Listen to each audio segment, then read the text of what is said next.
Rest in peace, NXT Championships. The NXT Women Tag Team Champions are officially retired after 3 measly years. Now, here's the thing, everybody.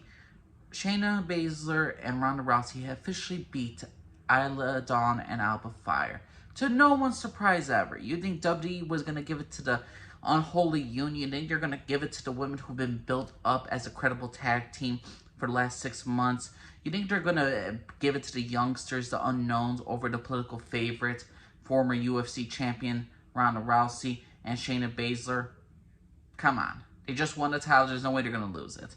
And the thing is, though, these titles were made just because of the fact that Vince McMahon back in the day, back in 2021, he didn't want the NXT, he didn't want the women tag team titles to go over all 3 brands, to NXT, to SmackDown, to Raw. And so Triple H decided, hey, let's create tag team championships for the women in the developmental system, the women in this 3rd brand, because we need to build up the future stars, we need to build up the future characters. And NXT Women's Championship lasted about 3 years, and I gotta be honest with you, it wasn't all too much special, because the fact is they had to build up the women's division, they had to build up the roster. The people who won it was Raquel Gonzalez, or Rodriguez at the time, Rodriguez now, and Dakota Kai, and they lost it in the first day to Ember Moon and Shotzi Blackheart. Ember Moon, and they lost it to freaking afterwards to The Way, which was Candice LeRae and Indy Hartwell. They did a decent little job, but they didn't have a good run. And then Toxic Attraction came in 2020, and they're the longest reigning women tag team champions combined. They were very green in the ring. Mandy Rose was definitely the star. Jacy Jayne and Gigi Dolan, they really grew up more into their wrestling ability. They got a bit better, but I wouldn't say they were great champions in wrestling ability. They had interesting characters, but as soon as Mandy Rose was fired, the team slowly fell apart. So the tag team championships went to Kaden Carter and Katana Chance. Now, here's the thing. I made this entire video because I'm thinking to myself, who is the greatest NXT Women Tag Team Champions? And I gotta say this, there's only been 2 that are truly great. Now, but before I was getting into the whole Kaden Carter and Katana Chance, there was other 2 tag teams that hold this. But they were more or less, these storylines for these characters just was to break them up. They win the tag team champions just so they could break up. Look at Roxanne Perez and Cora Jade. Roxanne Perez and Cora Jade won the tag team championships from Toxic Attraction. And then they basically had to they dropped it because Cora Jade betrayed Roxanne Perez in a very quick, very fast, not storyline build up heel turn. Didn't really care for it. And then after that, Toxic Attraction got the championships back, and then they lost it to Katana Chance and Kaden Carter. But Kaden Carter and Katana Chance, to me, is the greatest women tag team champions of all time. They were absolutely fantastic in the ring.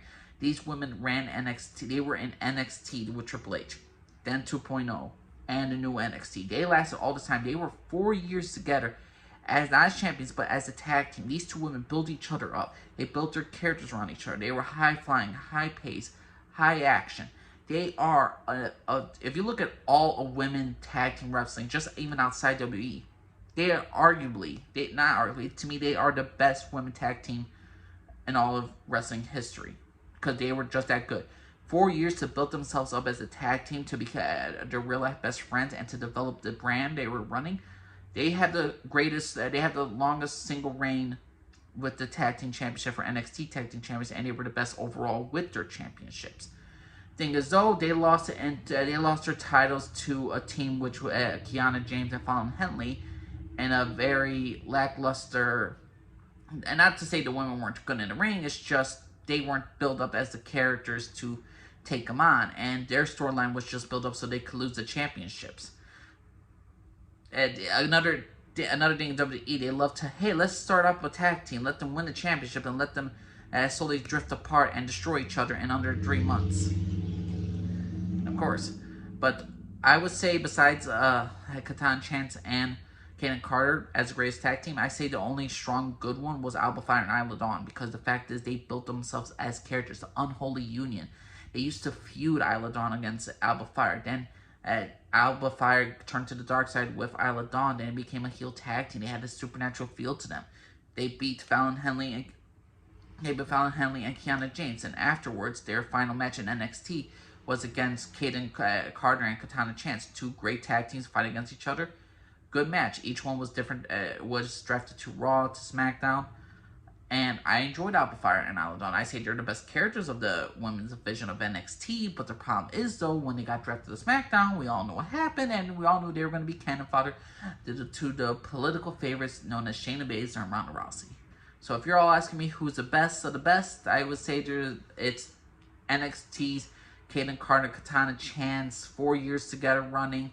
Can't really go wrong with them as champions. They were absolutely fantastic. They built up that women's division. And then it looks like they were going to build up the division more with Alba Fire and Isla Dawn, except they drafted them to SmackDown. They are a great tag team as well. I put them in second. I just wish they kept them in NXT and they could have feuded with the NXT younger talent. Granted, the NXT younger talent wouldn't have won, but you could develop the characters. Again, the whole point of NXT is develop the future of WWE. Isla Dawn and Alba Fire were doing great stuff in NXT. They should have stayed in the draft. They should have stayed in NXT, help other tag teams, which are now forming in NXT right now, just like 3 tag teams of women right now down in NXT. And there's something that I'm not saying you couldn't like have more tag teams in the main roster. The main roster, you could make good tag teams. Just don't keep on going back and forth. My personal opinion, though, Kaden Carter, Katana Chance are the best NXT Women Tag Team Champions. But what's your personal opinion? Who is the greatest NXT Women Tag Team Champions in your personal opinion? You think it's Kaden Carter? You think it's Alba Fire and Isla Dawn? You think it's Toxic Attraction? You think it was The Way? You think it was Raquel Gonzalez and Dakota Kai, even though they won the championship twice and they both hold it only for like a day and maybe 7 days plus? What's your personal opinion? Angel Lee, Scarford, everybody? Bye.